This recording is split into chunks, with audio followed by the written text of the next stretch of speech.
जो बेहद की आत्मा है, जिनको बेहद का ज्ञान समझ में आता है, वो बेहद की आत्मा है। मगर क्या है कि 1% कनेक्शन लूज है, 99% कनेक्शन है, मगर 1% कनेक्शन लूज है, तो वो महसूस नहीं होता। बेहद का बाप तो हजरा हजूर है, मगर बच्चों में कमी कमजोरियों के कारण उसके मन के अंदर ही भूत होता है, मन के अंदर ही भूत हो जाता है। इसलिए जो बाप का साथ का अनुभव नहीं होता, बेहद के बाप का साथ का अनुभव नहीं होता, क्योंकि कनेक्शन लूज है।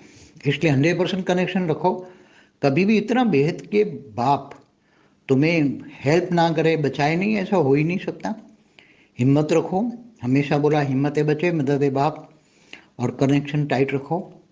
मायाजीत बनो, माया में रहकर माया से परे हो जाओ, और हमेशा बाप पर भरोसा रखो। निश्चय बुद्धि विजयंती, कनेक्शन टाइट करो। तो ये केवल एक बेहद के बाप का सहारा बनो, सहारा लो, बाकी किसी का सहारा न लो। एक बेहद का बाप, एक बाप, बाकी किसी को याद ना करो। किसी को याद किया तो उसके साथ जो भूत प्रेत होते हैं वो आ जाते हैं। और दूसरा, 1 सेकंड पहले जो भी कोई कर्म हुआ है तो बीती सो बिंदी लगाओ, बीती सो बिंदी लगाओ और आगे बढ़ो। याद वहाँ करना है जहाँ आप जाना है। बेहद की कला के परमधाम को याद करो। हमेशा ऐसा रहो कि मैं बेहद की कला के परमधाम में हूँ। घर तुम्हारा लाइट स्वरूप है, पूरा लाइट स्वरूप है।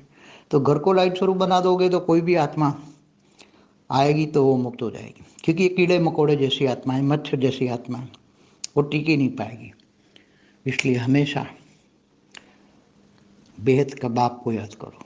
किसी का सहारा मत ढूंढो, और सहारा मत ढूंढो, किसी का नाम मत पुकारो, और न हेल्प मिले ऐसा हो ही नहीं सकता। ये गारंटी है अंत तक। जब तक तुम्हें बेहद के विमान में न बिठाए तब तक की गारंटी है। इवन और कोई भी 33 कोटि देवी देवता वाली है या और कोई भी मनुष्य जिनको थोड़ा सा निश्चय है, बेहद के बाप को कोई भी याद करता है, थोड़ा सा निश्चय है, याद करता है, तो वो हाजिर हाजूर है, उनको हेल्पलाइन जरूर मिलेगी। बेहद की आत्माओं को ज्ञान सुनाते वक्त ये ध्यान में रखना चाहिए कि ऐसी ऐसी आत्माओं को ज्ञान मत सुनाओ। नव्स देखकर ज्ञान दो, ऐसी ऐसी आत्माओं को ज्ञान मत सुनाओ, नहीं तो वो अंत में तुम्हें परेशान, क्योंकि उसके साथ सूक्ष्म जगत की आत्माएं वो ज्ञान सुन लेंगे और उसमें भी नेगेटिव होंगे तो तुम्हें परेशान कर सकते हैं। तो मजबूत बनोगे, बहुत मजबूत हो तो वो आत्माएं कुछ नहीं कर सकती, मगर वो आत्माएं ने तो तुम्हारे साथ भी आ सकती तुम्हारे घर तक। मगर वो तुम लाइट स्वरूप में हो, आप तुम्हारे पास ज्ञान इतना पावरफुल है और योग इतना पावरफुल है, ओरा इतना पावरफुल है, घर लाइट स्वरूप है, तो तुम्हें कोई कुछ भी नहीं कर सकता। तुम किसी को भी सुना सकते हो।